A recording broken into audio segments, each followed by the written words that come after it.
ভিডিওটা শুরু করলাম। রবীন্দ্রনাথ ঠাকুরের লেখা পোস্টমাস্টার। প্রথম কাজ আরম্ভ করিয়াই ওলাপুর গ্রামে পোস্টমাস্টারকে আসিতে হয়। গ্রামটি অতি সামান্য, নিকটে একটি নীলকুঠি আছে। তাই কুঠির সাহেব অনেক জোগাড় করিয়া এই নতুন পোস্ট অফিস স্থাপন করিয়াছে। আমাদের পোস্টমাস্টার কলকাতার ছেলে। জলের মাছকে ডাঙায় তুলিতে যেরকম হয়, এই গণ্ডগ্রামের মধ্যে আসিয়া পোস্টমাস্টারকেও সেই দশা উপস্থিত হইয়াছে। একখানি অন্ধকার আটচালার মধ্যে তাহার আপিস, অদূরে একটি পানা পুকুর এবং তার চারিপারে জঙ্গল। কুঠির গুমস্তা প্রভৃতি যে সকল কর্মচারী আছে, তাদের ফুরসত প্রায় নেই এবং তার ভদ্রলোকের সহিত মিশিবার উপযুক্ত নয়। বিশেষত কলিকাতার ছেলে ভালো করিয়া মিশিতে জানে না। অপরিচিত স্থানে গেলে উদ্ধত নয়, অপ্রতিভ হইয়া থাকে। এই কারণে স্থানীয় লোকের সহিত তার মেলামেশা হইয়া ওঠে না। অথচ হাতের কাজ অধিক নাই। কখনো কখনো দুটো একটা কবিতা লিখিতে চেষ্টা করেন।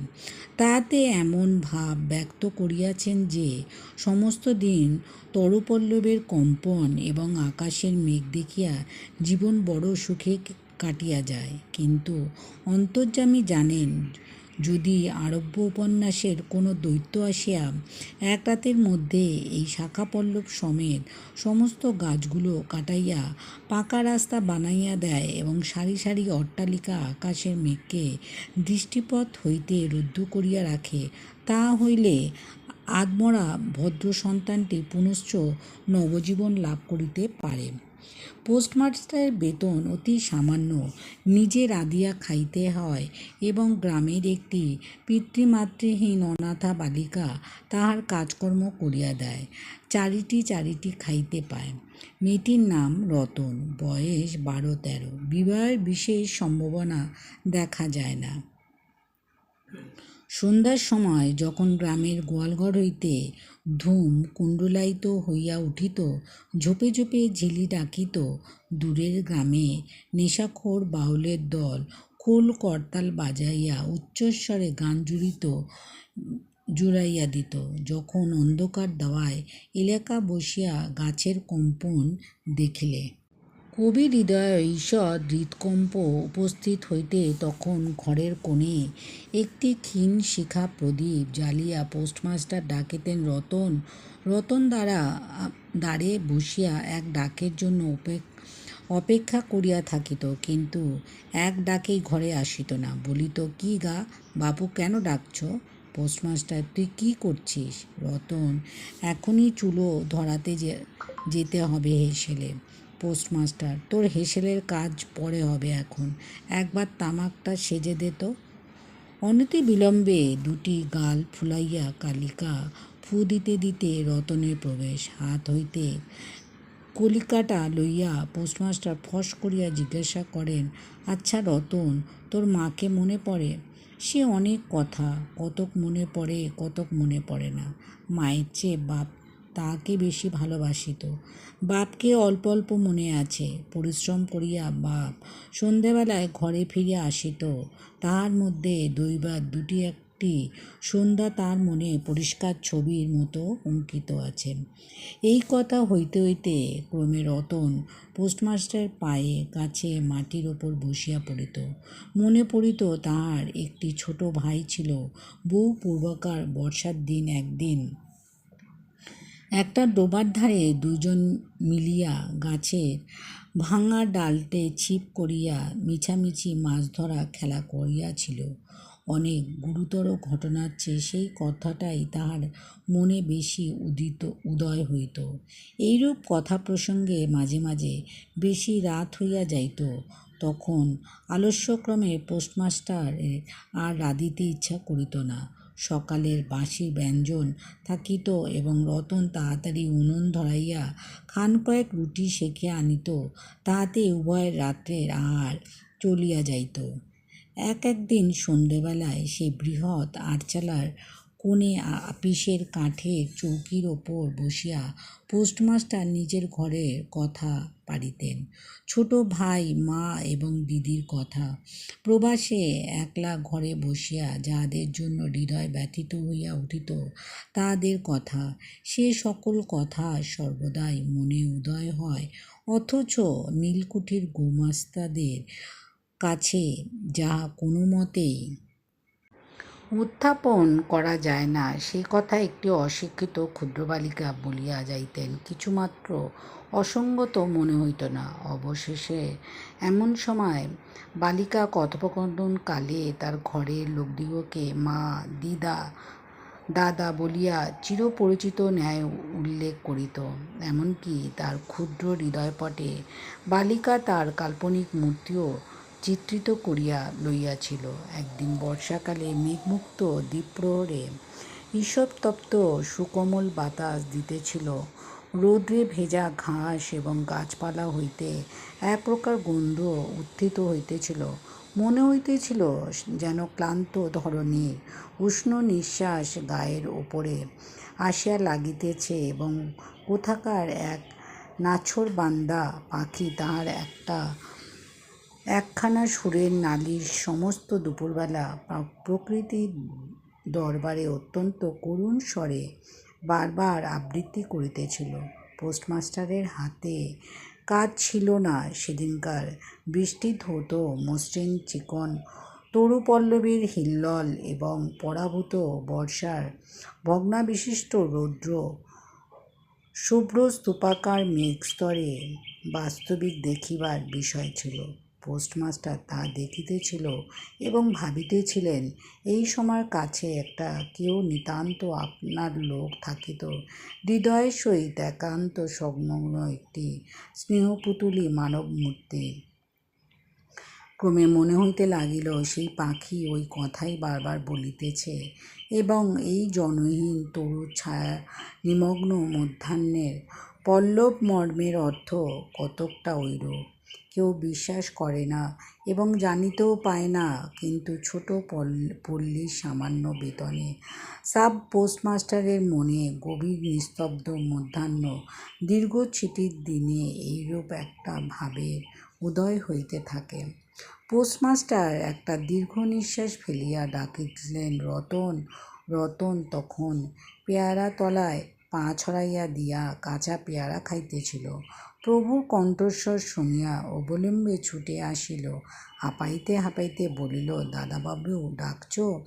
পোস্টমাস্টার বলিলেন, তোকে আমি একটু একটু করে পড়তে শেখাব বলিয়া সমস্ত দুপুরবেলা তাহাকে লইয়া স্বরে অ স্বরে আ করিলেন এবং এইরূপ অল্পদিনে যুক্ত অক্ষর উত্তীর্ণ হইল। শ্রাবণ মাসের বর্ষণে আর অন্ত নেই। খাল, বিল, নালা জলে ভরিয়া উঠিল। অহর্নিশি ডেকের ডাক এবং বৃষ্টির শব্দ। গ্রামের রাস্তায় চলাচল প্রায় এক প্রকার বন্ধ। নৌকা করিয়া হাটে যাইতে হয়। একদিন প্রাতঃকাল হইতে খুব বাদলা করিয়াছে। পোস্টমাস্টারের ছাত্রীটি অনেকক্ষণ দ্বারের কাছে অপেক্ষা করিয়া বসিয়াছিল, কিন্তু অন্যদিকের মতো যথাসাধ্য নিয়মিক ডাক শুনিতে না পাইয়া আপনি খুঙ্গি পত্তি লইয়া ধীরে ধীরে ঘরের মধ্যে প্রবেশ করিল। দেখিল পোস্টমাস্টার তাহার খাটিয়ায় উপর শুইয়া আছেন, বিশ্রাম করিতেছেন। মনে করিয়া অতি নিঃশব্দে পুনশ্চ ঘর হইতে বাহির যাইবার উপক্রম করিল। সহসা শুনিল রতন। তাড়াতাড়ি ফিরিয়া গিয়া বলিল, দাদাবাবু ঘুমাচ্ছে হলে? পোস্টমাস্টার কাতরস্বরে বলিলেন, শরীরটা ভালো বোধ হচ্ছে না, দেখ তো আমার কপালে হাত দিয়ে। এই নিতান্ত নিঃসঙ্গ প্রবাসে ঘন বর্ষার রোগকাতর শরীরে একটুখানি সেবা পাইতে ইচ্ছা করে। তপ্ত ললাটের ওপর শাখা পড়া কোমল হস্তের স্পর্শ মনে পড়িল। সেই ঘর প্রবাসে রোগযন্ত্রণায় স্নেহময়ী নারীরূপে জননী ও দিদি পাশে বসে আছেন এই কথা মনে করিতে ইচ্ছা করে, এবং স্থলে প্রবাসীর মনে অভিলাষ ব্যর্থ হইল না। বালিকা রতন আর বালিকা রইল না। সেই মুহূর্তে সে জননীর পদ অধিকার করিয়া বসিল। বৈদ্য ডাকিয়া আনিল, যথাসময় বাটিকা খাওয়াইয়া এলো। সারা রাত্রি শিহরে জাগিয়া রহিল। আপনি পথ্য রাঁধিয়া দিল এবং শতবার করিয়া জিজ্ঞাসা করিল, হ্যাঁ গো দাদাবাবু, একটুখানি ভালো বোধ হচ্ছে কি? বহুদিন পরে পোস্টমাস্টার ক্ষীণ স্বরে রোগশয্যা ত্যাগ করিয়া উঠিলেন। মনে স্থির করিলেন, আর নয়, এখান হইতে কোনো মতে বদলি হইতে হবে। স্থানীয় অস্বাস্থ্যের উল্লেখ করিয়া তৎক্ষণাৎ কলিকাতার কর্তৃপক্ষের নিকট বদলি হইবার জন্য দরখাস্ত করিলেন। রোগসেবা হইতে নিষ্কৃতি পাইয়া রতন দ্বারে বাহির আবার তাহার স্বস্থানে অধিকার করিল, কিন্তু পূর্ববৎ আর তাহার ডাক পড়ে না। মাঝে মাঝে উঁকি মারিয়া দেখে পোস্টমাস্টার অত্যন্ত অন্যমনস্কভাবে চৌকিতে বসিয়া অথবা খাটিয়া শুইয়া আছেন। রতন যখন আহ্বান প্রত্যাশা করিয়া বসিয়া আছেন, তিনি তখন অধীর চিত্তে তাহার দরখাস্তের উত্তর প্রতীক্ষা করিতেছেন। বালিকা দ্বারে বাহির বসিয়া সহস্রবার করিয়া তাহার পুরনো পড়া পড়িল। পাছে যেদিন সহসা ডাক পড়িবে, সেদিন তাহার যুক্তাক্ষর সমস্ত গোলমাল হইয়া যায়, এই তাহার একটা আশঙ্কা ছিল। অবশেষে সপ্তাহখানেক পরে একদিন সন্ধ্যাবেলায় ডাক পড়িল। গৃহের মধ্যে প্রবেশ করিয়া বলিল, দাদাবাবু আমাকে ডাকছিলে? পোস্টমাস্টার বললেন, রতন, কাল আমি যাচ্ছি। রতন, কোথায় যাচ্ছ দাদাবাবু? পোস্টমাস্টার, বাড়ি যাচ্ছি। রতন, আবার কবে আসবে? পোস্টমাস্টার, আর আসব না। রতন আর কোনো কথা জিজ্ঞাসা করিল না। পোস্টমাস্টার, আপনি তাহাকে বলিলেন তিনি বদলির জন্য দরখাস্ত করিয়াছিলেন। দরখাস্ত নামঞ্জুর হইয়াছে, তাই তিনি কাজে জবাব দিয়া বাড়ি যাইতেছেন। অনেকক্ষণ আর কেউ কোনো কথা কইল না। মিটমিট করিয়া প্রদীপ জ্বলিতে লাগিল, এবং এক স্থানে ঘরের জীর্ণ চাল ভেদ করিয়া একটি মাটির সরার ওপর টপ টপ করিয়া বৃষ্টির জল পড়িতে লাগিল। কিছুক্ষণ পরে রতন আস্তে আস্তে উঠিয়া রান্নাঘরে রুটি গড়িতে গেল। অন্য দিনের মতো তেমনি চটপট হইল না। বোধ করে মধ্যে মধ্যে মাথায় অনেক ভাবনা উদয় হইয়াছিল। পোস্টমাস্টারের আহার সমাপ্ত হইলে পর বালিকা তাই জিজ্ঞাসা করিল, দাদাবাবু আমাকে তোমাদের বাড়ি নিয়ে যাবে? পোস্টমাস্টার হাসিয়া কহিলেন, সে কী করে হবে? ব্যাপারটা যে কী কারণে অসম্ভব তা বালিকা বোঝানো আবশ্যক বোধ করিলেন না। সমস্ত রাত্রি স্বপ্নে এবং জাগরণে বালিকার কানে পোস্টমাস্টারের হাস্যধ্বনি কণ্ঠস্বর বাজিতে লাগিল। সে কী করে হবে? ভোরে উঠিয়া পোস্টমাস্টার দেখিলেন তার স্নানের জল ঠিক আছে। কলিকাতার অভ্যাস অনুসারে তিনি তোলা জলে স্নান করিতেন। কখনো তিনি যাত্রা করিবেন সে কথা বালিকা কী কারণে জিজ্ঞাসা করিতে পারে নাই। পাছে প্রাতঃকালে আবশ্যক হয়, এই জন্য রতন তত রাত্রে নদী হইতে তার স্নানের জল তুলিয়া আনিয়াছিল। স্নান সমাপন হইলে রতনের ডাক পড়িল। রতন নিঃশব্দে গৃহে প্রবেশ করিল এবং আদেশ প্রতীক্ষার একবার নীরবে প্রভুর মুখের দিকে চাইল। প্রভু কহিলেন, রতন, আমার জায়গায় যে লোকটি আসবেন তাহাকে বলে দিয়ে যাব তিনি তোকে আমারই মতো যত্ন করিবেন। আমি যাচ্ছি বলে তোকে কিছু ভাবতে হবে না। এই কথাগুলি সে অত্যন্ত স্নেহ গর্ভ এবং দয়ার্দ্র হৃদয় হইতে উত্থিত, সে বিষয়ে কোনো সন্দেহ নাই। কিন্তু নারী হৃদয়ে সে বুঝিবে, রতন অনেক দিন প্রভুর অনেক তিরস্কার নীরবে সহ্য করিয়াছে, কিন্তু এই নরম কথা সইতে পারিল না। একবারে উচ্ছ্বসিত কাঁদিয়া উঠিয়া কহিলেন, না না, তোমার কাউকে কিছু বলিতে হবে না, আমি থাকতে চাই নে। পোস্টমাস্টার রতনের এরূপ ব্যবহার কখনো দেখেন নাই, তাই অবাক হইয়া রহিলেন। নতুন পোস্টমাস্টার আসিলে তাহাতে সমস্ত চার্জ বুঝিয়া দিয়া পুরাতন পোস্টমাস্টার গমনমুখী হইলেন।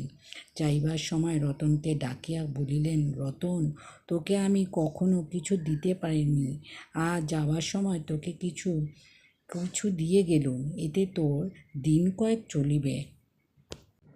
কিছু পদ খরচা বাদে তাঁর বেতনে যত টাকা পাইয়াছিলেন পকেট হইতে বাহির করিলেন। তখন রতন ধুলাইয়া পড়িয়া তাঁর পা জড়াইয়া ধরিয়া কহিল, দাদাবাবু, তোমার দুটি পায়ে পড়ি, তোমার দুটি পায়ে পড়ি, আমাকে কিছু দিতে হবে না, তোমার দুটি পায়ে পড়ি, আমার জন্য কাউকে কিছু ভাবতে হবে না, বলিয়া এক দৌড়ে সেখান হইতে পলাইয়া গেল।